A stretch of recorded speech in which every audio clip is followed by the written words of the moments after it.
Hey everybody, my name is Amy and this is Trina. Hey. And we are here to make Center for Holy Land Studies baklava. Or baklava. Yeah, whatever. This is a Greek style baklava, but there are so many different kinds, so don't yell at us. If you love a different kind, this one is pretty good. So we're just gonna start, and you know this could be the only baklava baking show Bible study. So we're going to talk about Israel and different things and answer a few questions that some people have asked us online, and you know, let's just hang out. Let's hang out. Let's have fun. Yeah. And let's make some What baklava. else do we have to do on a Saturday morning, right? Let's make baklava together. This is a great idea.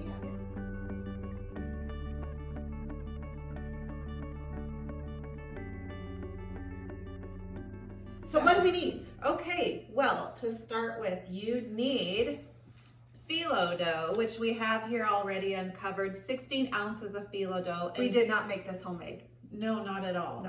No. Go to your freezer section at your local grocery store to get your phyllo dough. Yes. And then make sure it's thawed or you'll be frustrated forever waiting to make your baklava. And then you'll need a cup of butter, you'll need cinnamon, a nut mixture of your choice, and we'll have the ingredients listed below for you. And then we need some honey and lemon and water and sugar and vanilla, and that's what we need for this recipe.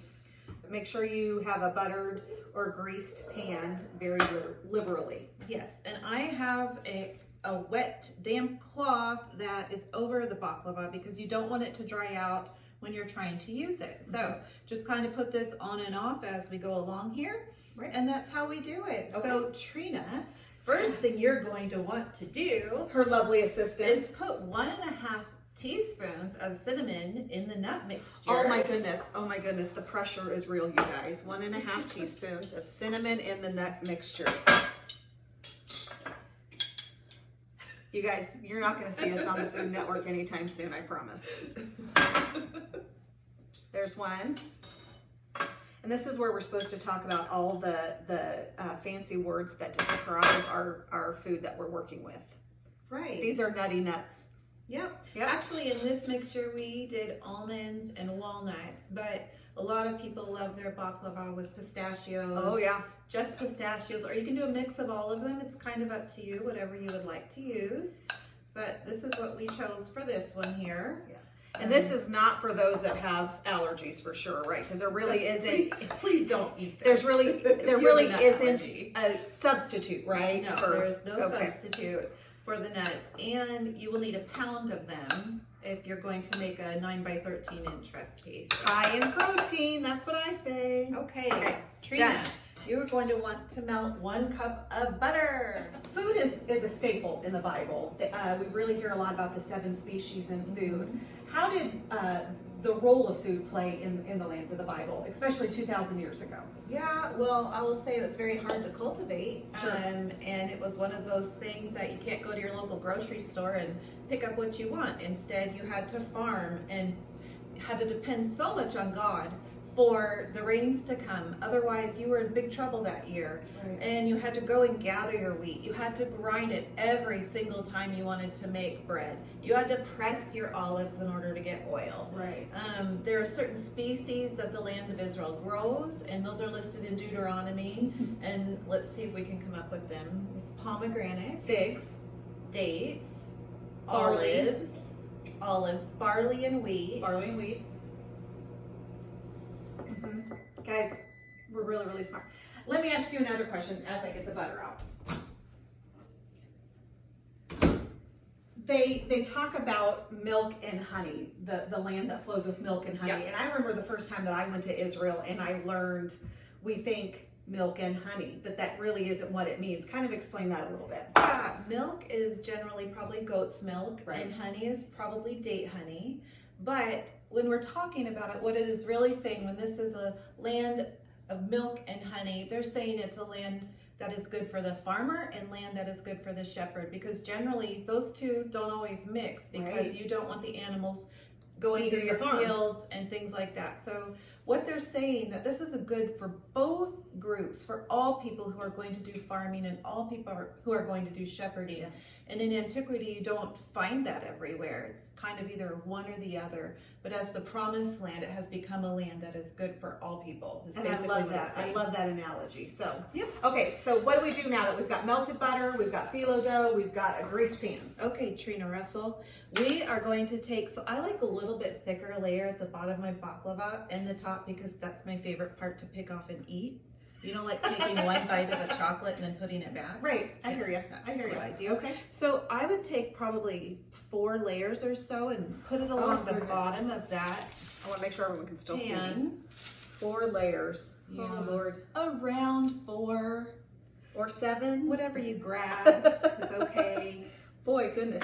She was right. If this was not, It's not easy to work with. If it rips or tears, don't worry about it. Nobody can see it.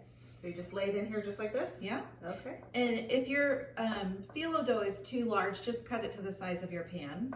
Okay. So Aha! we use tons of butter in baklava, and butter is healthy-ish. So if you can take your little brush here, and every single layer that we're gonna put in this, you are going to wipe with butter. Oh. Yeah.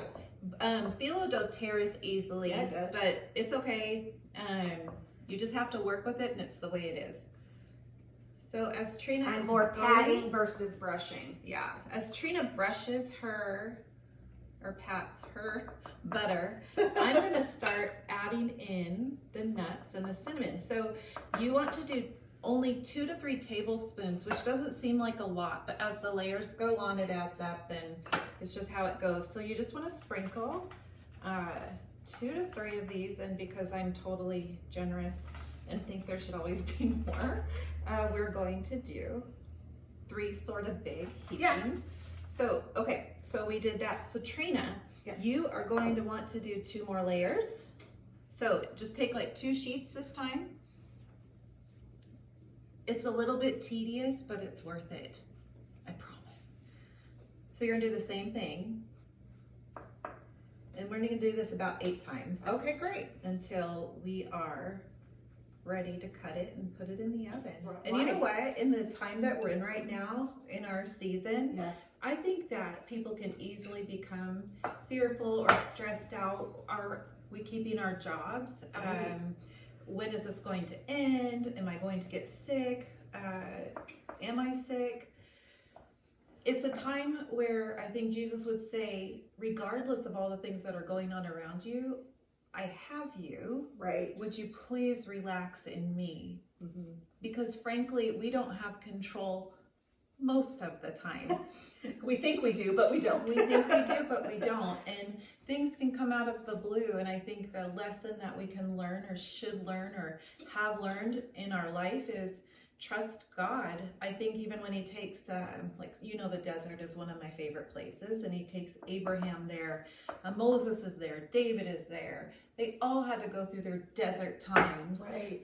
where they're looking for food, or how am I going to feed my animals, or how am I going to feed my family?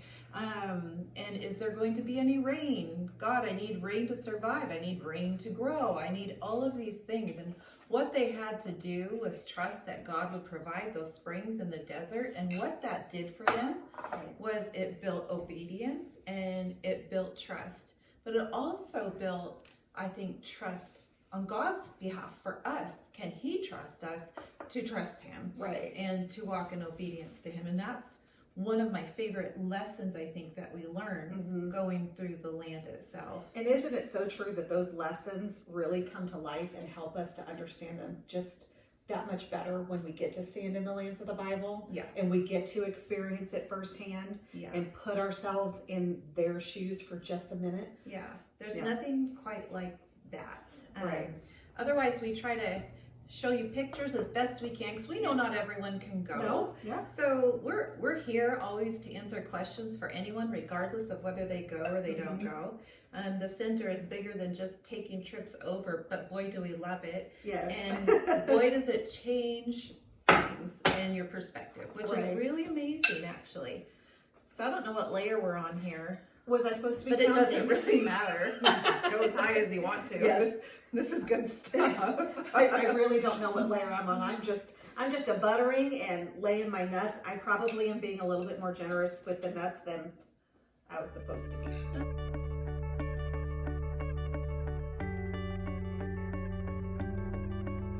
So Trina, it looks like we're ready for our last layer. I think we've done, my recipe says 8 layers. Frankly, I would go until everything is gone. But We're 8-ish, so you want to 9-ish, 10-ish. Make your top layer pretty thick, like Maybe even a few more. maybe than just that. a few more pieces. Okay. Again, that's my preference because I like it. So, you know, that's just me. Hey, we'll So go for it. we're done with our nuts right now, and Trina's gonna put one last layer of butter on the top. And again, there's no sugar in this portion because after it bakes, we're gonna pour all of that yumminess on and it's gonna soak in to the baklava. So when Trina is finished with this, she's gonna take a sharp knife and you have to cut it before it goes into the oven. It's not that easy to do because of the dough and it's kind of difficult to work with sometimes. However, it's buttered. So don't feel bad getting your fingers on in there to hold it down while you try to cut it, and just do your best job. If you don't like how it looks when you're cutting it, it'll be pretty by the time it comes out of the oven. So don't worry about that part. So Trina is done. Yeah, just dump the butter on it. You know, it's Butter makes everything better, in my opinion. Yeah, it's all in Why be wasteful? proportion. How much are you really going to eat of this anyways, right? Right, Everybody will right. stop at one piece, I'm sure. So it'll be just fine. So You're gonna a wanna- serrated knife or no? I would probably do like this one right here. And you are going to want to cut it in rows, and then we'll cut it in diagonal. It's however you want to shape it. You can cut it in a heart if you want, but that's not easy. So cut it in your long rows first. Okay.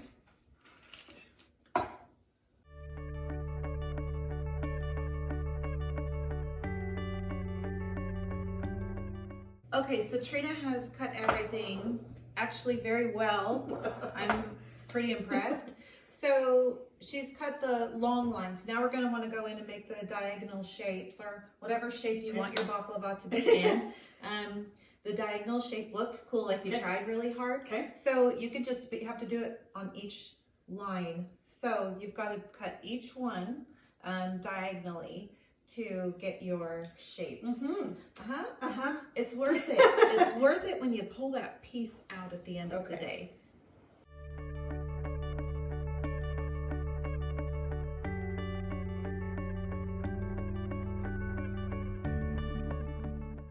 Okay, put it in the oven at 350. And then we're gonna let it bake for about 50 minutes, and then we'll take it out. Meanwhile, we're going to start making our sauce. For our sweet topping that we're going to put over the baklava, I'm gonna show you how to do that in a minute. You're going to need a cup of sugar, and go ahead and put it in a pan on the stove, and I would set it at about medium. Grab a cup of water.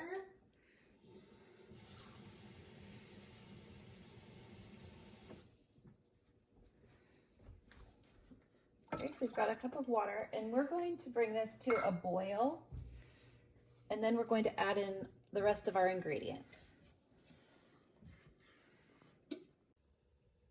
Okay, so our water and sugar mixture is just starting to boil, and you want to make this while your dessert is in the oven because it has to simmer for 20 minutes on the stove top. So while your baklava is baking, go ahead and start this process. So we have the 1 cup of water and 1 cup of sugar that is beginning to boil on the stove. Now I'm going to turn this down to medium for a second. And I'm going to go ahead and pour in half of a cup of honey, which is one of your key ingredients for baklava. You can really tell when you just have baklava with the sugar and water, or if you have the baklava with the honey added, because honey is the very best. So we have half a cup of honey in. I'm going to stir that in a little bit. And then I'm going to put a teaspoon, which I always use the lid. Don't judge. Teaspoon of vanilla. And then I love a little bit of lemon in my baklava. There are some who add this and some who don't. You don't have to do this part, but it's really good if you do. So if you love lemon, add a little bit of lemon zest into your baklava. Oh, I can smell it already. It smells So good. So if you do this, you'll just have that little bit of a lemony, fresh kick to your baklava, and it's kind of one of those things where it's maybe a little different than others who make it. But again, if you love lemon, I would totally add some lemon zest into your baklava recipe.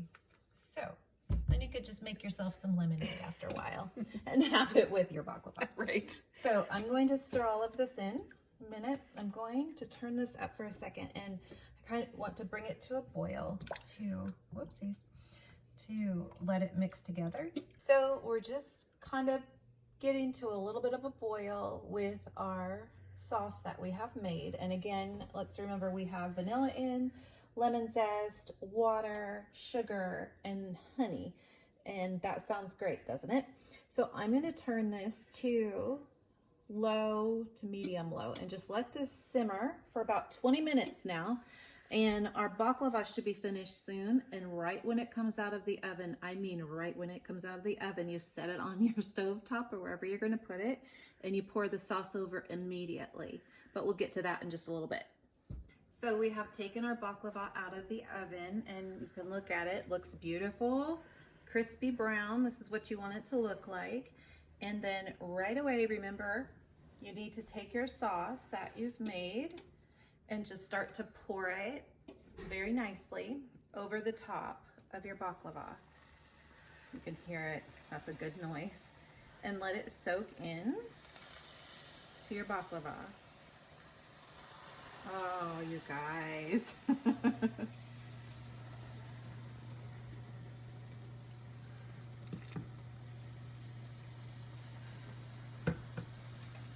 Okay.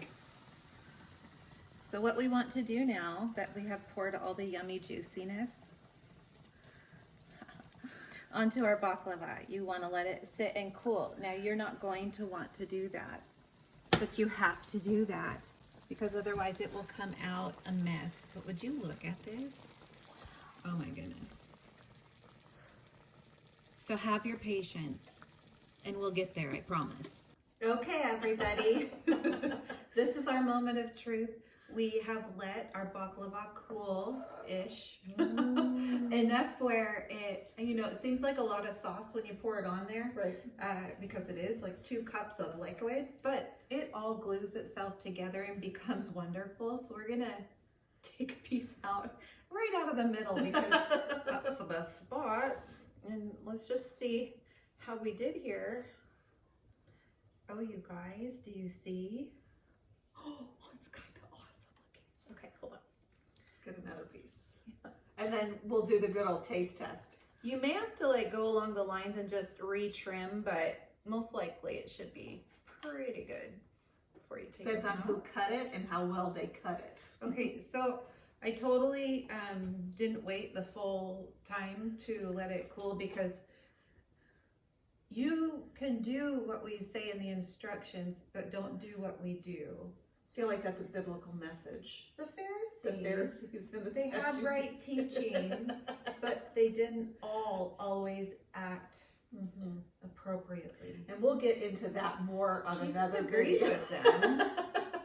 Okay. Sometimes we don't always act appropriately either. Okay, I'm going to take a bite. Oh, well, I think it's hot. It's warm. It is warm. Oh, it's really good.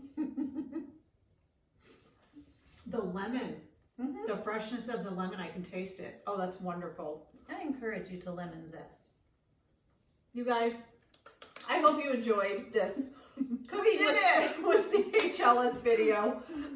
Don't criticize us too harshly, but if the Center for Holy Land Studies can do anything for you during this time that we're all hunkered in at home, answer any questions, help you with anything, please let us know. Comment down below or give us an email, give us a phone call. We're here to help. We're praying for you and we love you all. Have a good day. And sorry, one more thing. Oh, one more thing. If you want us to do something else, like something you want us to bake that you've had in Israel or food you've had, challenge us, because I think we can do it. I think we could. So, you know. Falafel, shawarma, kanafe. I'm just throwing out some ideas. I'm not saying yes or no to any of them. So, you know what? Put it in the comments and that will be our next cooking show experience. So, we love you guys. Bye. Bye.